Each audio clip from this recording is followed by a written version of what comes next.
Our today's guest is Priyanka Khandalkar. She is an awesome person. She's an engineer that turned entrepreneur. She's a founder of Scaling to Grow. You can find her at scaleupwithpriyanka.com. That's her website. She helps businesses build teams and create effortless scaling so they can scale successfully. She's also a fellow podcaster. She's an author. So there's so many things about her that are going to be super interesting to talk about. So welcome, Priyanka. Thank you for having me, Eugenia. This is amazing. I love the people you serve and I love your heart.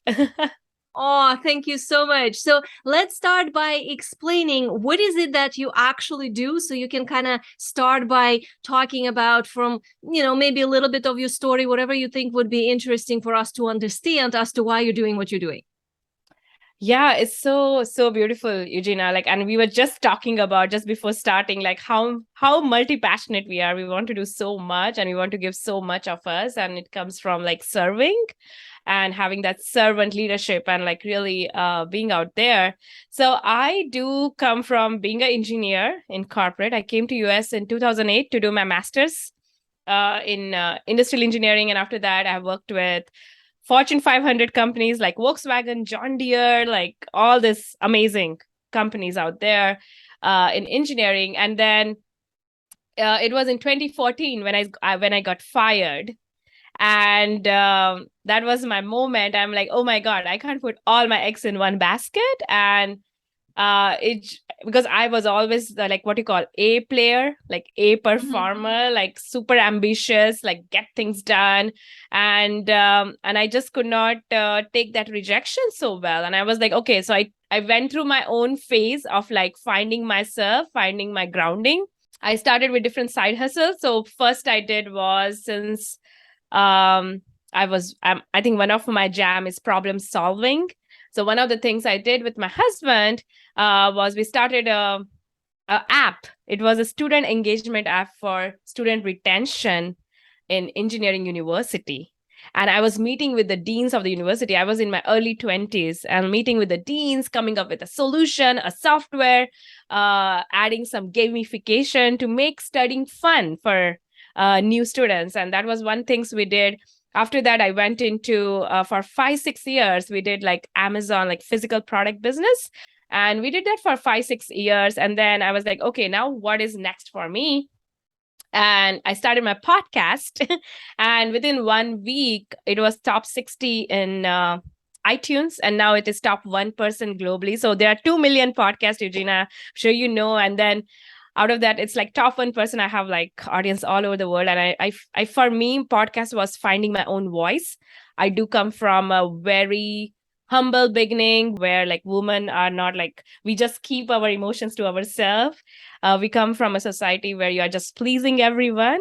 So coming out of that, and I'm a mama of 5-year-old, started my podcast. And I think my first, right now I think on my 117 or 18th podcast episode. And now it's effortless, but the first episode, I'm sure Eugenia, you remember, I was shivering and and I won top influencer award in India, woman influencer award last year. I wrote a book called Wings of a Woman, and where I share how I healed my relationship with my mother-in-law using the leadership principles, which I actually help executives to work around. And it's all around intentional, energetic presence leadership. So very grounding work, and bringing, because I come from a masculine background of engineering, analytical problem solving. I think my leadership style is bringing that feminine energy and being more intentional and presence. And there are a lot of these pieces, but now recently, the thing which I do now after going through all of these phases is I have worked with 6-7 impact-driven, heart-centered CEOs with their being their chief operating officer and helping them to scale. One of my recent clients, I helped her achieve $1 million in a 9 months period. Just she being a solopreneur and then building a team of 8 for her, and just helping her to scale with, and able to make her live her purpose and really impact all the mothers around, because she helps pregnant moms having pain-free births. So I think it's just one of those stories, and that makes me fulfilled, that makes me happy, because I think at the end, I want to serve and I want to bring more happiness to others, because it's always a ripple effect. Right. And this is so interesting to hear always people's stories. Like you had done so many different things as your path through life to arrive to now working with leaders. It's almost like everything you described was a building of your own leadership strengths, from the masculine kind of play pretend being a man when you're not, into, Yeah. oh, that's not fitting me, and what is the feminine. So can you speak to that inner masculine feminine balance that you're now integrating into your work? Yeah, and I feel like, Eugenia, because I know, like, we were just starting out, and you was like, you when you saw my picture, you're like, Priyanka, you're so happy. And I think I always caught that even when I was in corporate, people never saw Monday blues on my face. I was always excited. I was always jumping, bubbling Monday morning, to go to work to serve my clients. And I always felt that being empathetic leader is so important, even when it is very aggressive world. I used to work in corporate where I will get a complaint, and if I don't solve it in next 2 hours, we will get $1 million loss from our clients. Like they will send us an invoice of $1 million loss, because the car manufacturing will stop if we don't fix it. So I have been always like, I'm so good in pressure to work, very good in pressure, but I had my own suffering. Like when you are working in under pressure, you don't take care of yourself. I feel like self-care is a leadership skill, and we need to take care of ourselves, or else we go into this leadership depression. And what I saw coming from corporate, working with leaders, when they're in this hustle mode, when they want to do so much, even I'm like that. I'm super ambitious, giving, like working, but also like trying to do my like caring for my family, pleasing others. Like I will not take care of myself, and I will just go like burn out and overwhelm. And that's what happens with my clients too, because they want to like serve, but they don't take care of themselves. So they are like going from this half empty, like empty glass of like everything is empty, and you need to fill your glass up. And I think from my own suffering, from my own hardship, from running all these past businesses where I got burned out, even when I was pregnant, like 8 month pregnant, I was working at a work until midnight, still working because I'm a super workaholic. But what I realized is it's no fun. Like I started my entrepreneurship journey to have freedom. If I don't have that, like how I'm defining the freedom by being tied to my business, that's not a freedom I call for.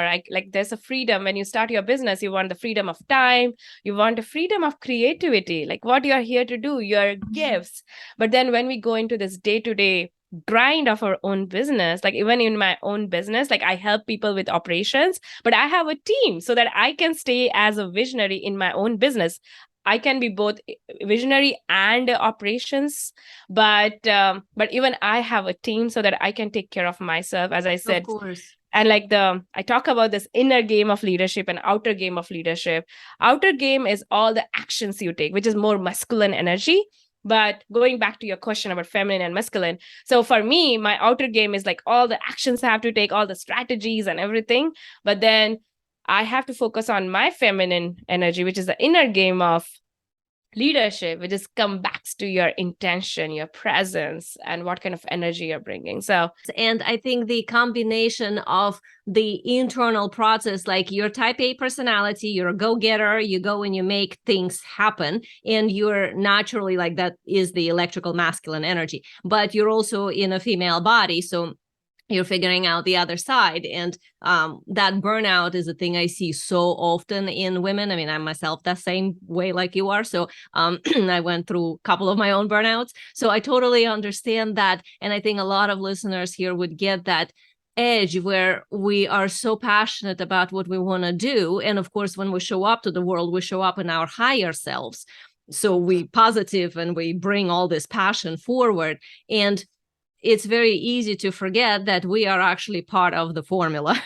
yes. So that we have to be nurtured and supported as well through the process. Like what I do with the soul design profit potential is exactly that we were talking about a little bit earlier, but it's balancing, finding that inner way where there is a flow. So you have your own way when you're helping businesses bring in flow so they feel support, right? So this is a very natural kind of segue here for us to go into scaling the business with support. So what you're doing is somehow supporting them through the process, right? To be able to have that space for themselves. So even though they get to impact the world, they get to do so with balance in their life. So can you speak more as to how you help them with that?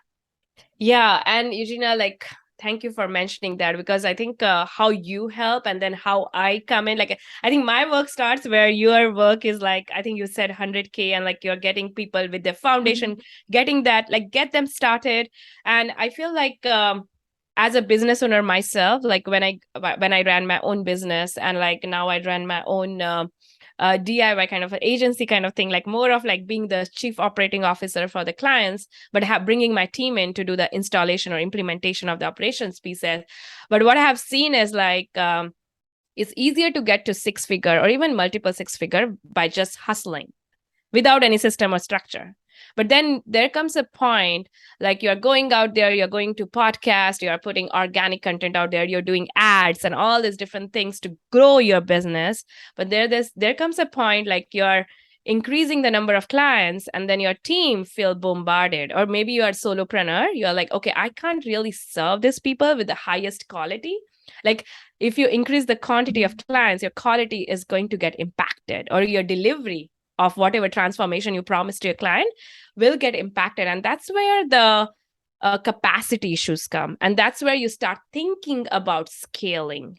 And so scaling is, if you want to ask me the definition of scaling, it's about, can you deal with the increase in the leads? Can you deal with the increase in the leads, increase in the income? Like, do you have a support or a backend or a well-oiled machine? We call it, like, this is a term very used in our small businesses culture, that do you have a support system?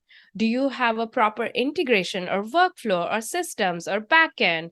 Do you have a good client journey, client onboarding journey, so that you are getting that transformation without hustling? Because what happens, Eugenia, we as a CEO visionary, we will go out there, we will do our marketing, we get this amazing eyeballs and people are joining our program.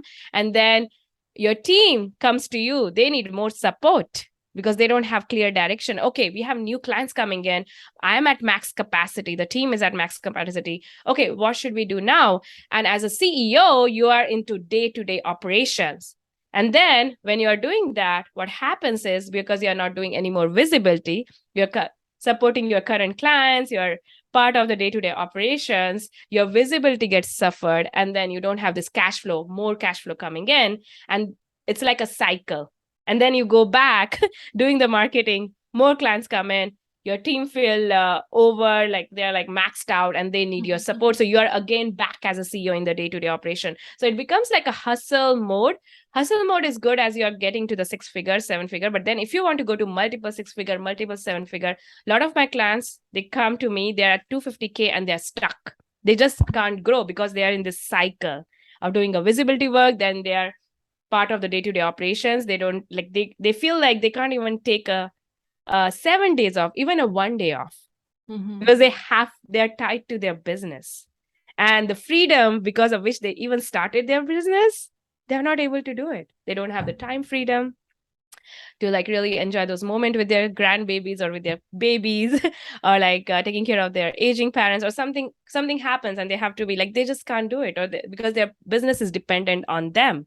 So we want to go from being CEO dependent to a team dependent business. And that's where, when that shift happens, that's where scaling happens. Yeah, and I think a lot of times there's also an internal issue in someone at that level. Like I also seen that same thing happening over and over when we get to 6 figures by just pushing and hustling and, learning tons of things and trying tons of things. And then sometimes you can get to 200,000 this way too. But then at some point there's a burnout line. So this is where usually people recognize, okay, I need systems. I need some sort of a process that I'm able to outsource to something or somebody in order to maintain what I'm doing. And this is the edge where I find a lot of times people have a difficulty even coming up with a process or system because of the belief that, well, only I can do it, or what I do is just kind of just happens, like I don't know how I do it. Yeah. So how do Yeah. you handle that part? Yeah. And I feel like as a CEO, like when we start as a solopreneur, because we are wearing all the different hats, we think like we know operations, we can do it by ourselves. Like that's what we start with as a CEO. And even I am an operations person, Eugenia, but I do need my own OBM sometimes to come in and look at things in their own ways to put together operations. I help operations with other clients, but then you always want this a third party eyeball, because we don't, as a CEO, we will not see certain things because we are in the weeds of the business. So that's why you need a third eye who will come in and look at your business and look at the gaps in your business, right? What are the gaps because of which you are like stuck at that 250K? What are the things in your mindset? Because I think you can't be going to multiple six figure or seven figure with the same mindset with which you reached your six figure, right? Exactly. Exactly. So you need to let go. And like lot of the times the myths around like myths, or what you will say, like the CEOs, the struggle point for them to like is letting go of the things that they're really good at, and like really finding those what are the things which is repeatable in their business, and then finding like creating SOPs. Because if you go out to buy a franchise, Eugenia, what is the one thing you get when you buy a franchise? Their system, their SOP, their standard operating procedure. If that is not there, you can't run franchise which is because then you have to learn the business from scratch. Yeah, because then that's how the franchise work. Because when you go and buy a franchise, you get the system structure, their standard operating procedure, so that you get the similar kind of profit, you get the similar kind of predictable, sustainable business. So same way we have to run our own business, because as a CEO, when we start our business, it's more a passion project. But when becomes a true business, when you have assets in your business, like even if you don't want to sell the business in future, it's a lifestyle business, still like creating this strong backend which has a system and structure, and letting go of those pieces which is hard for you. And that is a mindset process. Like a lot of mindset upgrades in sales, marketing, operations, all the different pieces I normally talk about with my clients. And yeah, and I think that a lot of times the focal point shifts. Like part of the way that I help my clients too is probably similar to what you do, in a sense that the focal point shifts from what can I do that should be done into what's the vision, where are we going, and then everything else somebody else can support you with. Would you agree? Right. Yeah. And we always talk about like a head support and a hand support. Like a head support is like a strategic partner. So when I go into businesses, I'm mostly like a right hand person to my CEO, because sometimes the CEO, or even as like I myself, like we feel alone in our business. We feel like, whom should I talk to, whom I can like talk about everything, all the emotions going on. Like I go as a strategic partner for operations, but I'm also their mindset coach in some way to help them like really go to their next level in mindset around sales, marketing, in even like hiring and team firing, and like all these different things which comes in day to day. And what you said is so important there. When we were talking before the recording about the smarter working versus harder working, and we know that that's like your thing there. So you mentioned here about creating more space so that the owner of the business, whatever job she does in the business, actually she gets to enjoy her life in addition to it. So that probably means working less hours, right? Because she has support. So can you speak to that? Yeah. So going, like, I will just give an example. So when I start with a client, I do an audit of their business. I look at their marketing, I look at their sales, I look at their teams, like look at like every team member's roles and responsibility, their personalities test, because sometimes we tend to give everything to our team member, right? But we need to really understand what is their zone of genius as a team member, who will like really like their expertise. So I would say like the smart things and the hard work, what it comes back to, like really doing the audit and finding the gaps, and then doing like a strategic planning. And what I find is like just tweaking here and there. For example, one of my clients, she was doing launches every now and then, but she did not had a structure. She did not had like a project management tool. The whole team was confused. What is the next action they have to do? What kind of resources they have to like go back to and refer back to. Like if they're sending emails out, they could go back and look at the emails which did really well, looking at some of the numbers, some metrics which had good open rate, click-through rate, and reusing that email and changing some language, making the messaging very clear, small tweaks, and then sending it out like two, three emails, and then also like our organic post, like, and you do this work only one time. It's a lot of work one time, but then you are creating this repeatable process. So every time you do launches, use the same templates of emails, you use the same templates of organic posts. So this is all the systems and structure you're creating. You use a whole you set up a whole communication channel in the Slack where you're talking about this launch. You create a project management tool where every person know what they need to complete by when. And that's where I go in. I help my client. Like I joined her, and within 1 month, we made like 250K in 1 week by this structure. And it's a repeatable system. So I would say like, it's not that you have to do a lot of hard work. It's probably first time you do a lot of hard work, but then you become smart about it when you're launching the same thing again and again. You don't recreate it from ground zero every time. Yeah, and that's something that I think a lot of times people kind of get stuck on, is that every time it's this new inspiration, new everything, and then they do everything from scratch. And I do kind of more the way you're talking about, like I have set systems that then get reused and just modified. So I don't have to invent the wheel every time. But that is, as a concept, I think a pretty new idea for a lot of people, because they think that, well, every launch is a new idea, a new something. So everything is done from the beginning to the end again, which is so hard, because when you're launching, you want to be there for your audience. You want to be there engaging. You want to be actually like living the launch, not, getting stuck in, is this email link working? And all these little things that can wake one up in the middle of the night. Yeah. And I think it's always good to go back to the analogy of like, let's say a McDonald's or a Chipotle, right? Chipotle comes up with this new flavors for summer, right? Some summer salads, they come for winter, some bowls, but they have, and every time, every product, which is like, even if you go and eat the same dish tomorrow, it will be same, it will taste same, right?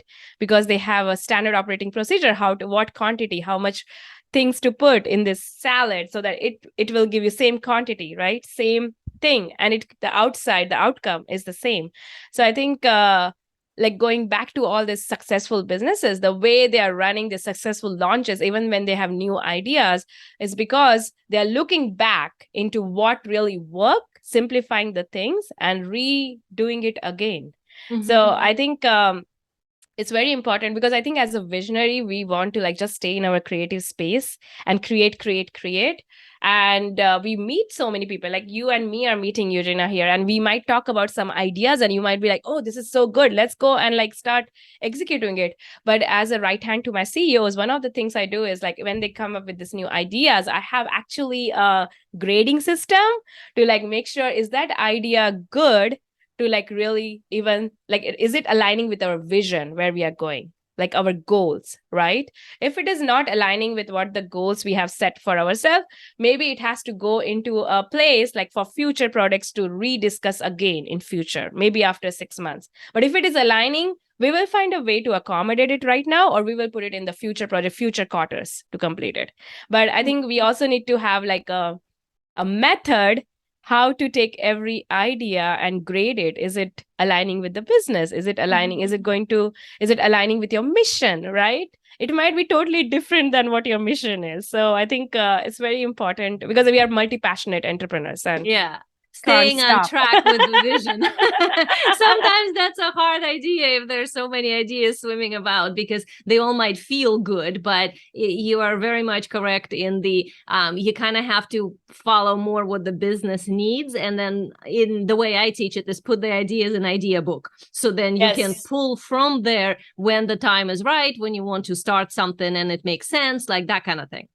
Yeah, and So totally, you don't yeah. want to also bombard your team too, because if they max out, because we want to make sure we understand their workload, we understand what they are currently working on, because if you put new ideas, like something will, which is important, like what happens with people who are in the hustle mode, Eugenia, and they get stuck is because they will keep on bringing these new ideas and giving it to their team. And team is like, yes, yes, yes, yes, I'm ready to do it. Yes, they will not say no. They will say yes, yes, yes. And then because they're like, okay, if I have to preserve my job, I have to make sure I do get it done. And then when they're getting this new idea done, they are the things which are already working falling apart because those doesn't get done. Yeah, So because they're focusing on too many things all at yeah, once. yes. Because somebody's spinning them around, and that somebody is the CEO. Yeah, it's interesting how CEOs can be like, we can be bottleneck in our own business. Exactly, exactly. Yeah. So is that what you mean by the system-driven culture when we were Yes. talking about earlier? Yeah. So I think system driven culture comes also from my own engineering background, Mm-hmm. because we worked on projects which are $1 billion projects, like car manufacturing, like any new car model comes out, like Toyota, Hyundai, Subaru. I worked with all of those brands. So one of the things is like system driven is more come from like lean manufacturing, Kaizen, continuous improvement. Like you take small improvement step to make a big change. And having that mindset, that philosophy ingrained in the culture, in the team culture, where the CEO, each and every team member is like taking ownership of their tasks, their responsibilities, and bringing innovation and creativity on how they do things. And like if there's a complaint or a problem, it's not pointing finger to someone, it's actually looking at it from a system point of view. Like what is the system that is missing? Like let's say if someone did not send an email to someone, like a let's say a client send you a query, like query a question, and you respond it in a way which is different to what is aligned with the core values or the brand wise, then we might say, oh, this person who is replying back is not a person we should keep, because they like, it came back to like not aligning with our brand voice, and they said something which is not aligned to our brand, and this is not how we work. And I have seen my CEOs like a CEO, like I went in as the director of operations, and I went the same day, and same day she fired someone, and I came to know, and it was all emotional based firing right away, because she posted something without the CEO's approval, and it was all comes down to ethics. And she emotionally fired her from the business. But then it came back to like, they did not have even like a document with all the canned response. If someone says something, how do you respond in the brand voice and get the CEO's approval?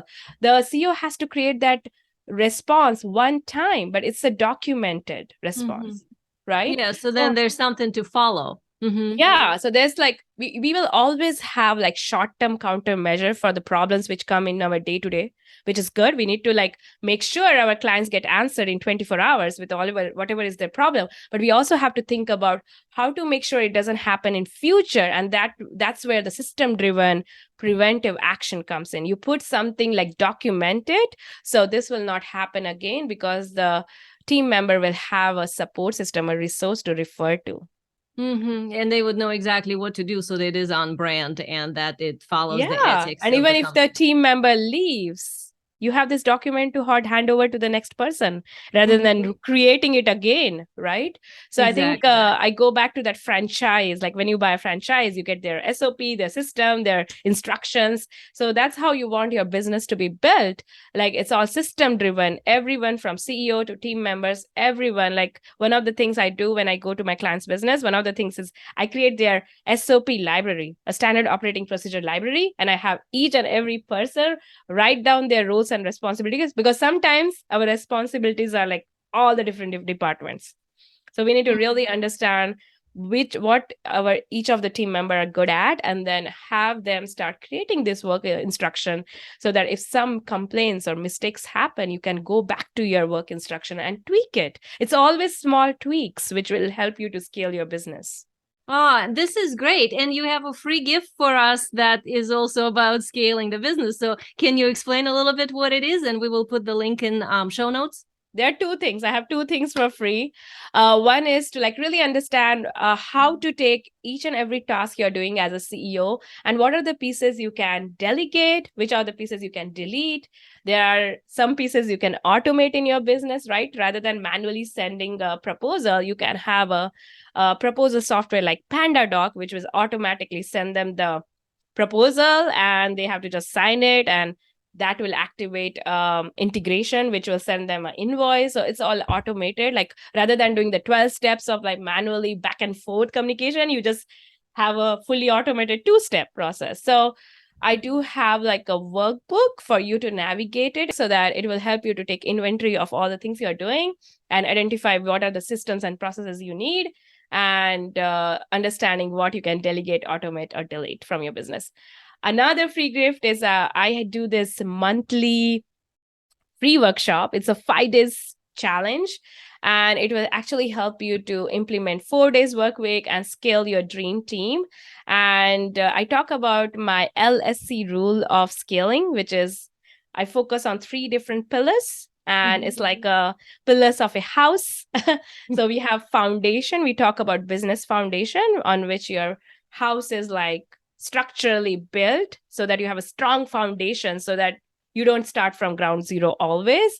And then so you have we talk about energetic leadership there, and then we talk about your standard operating procedure, and then we talk about 3 different pillars. One pillar is system driven culture, which is like a culture of positive, contagious team members bringing their A game, and they're all energetically like aligned to grow with the business.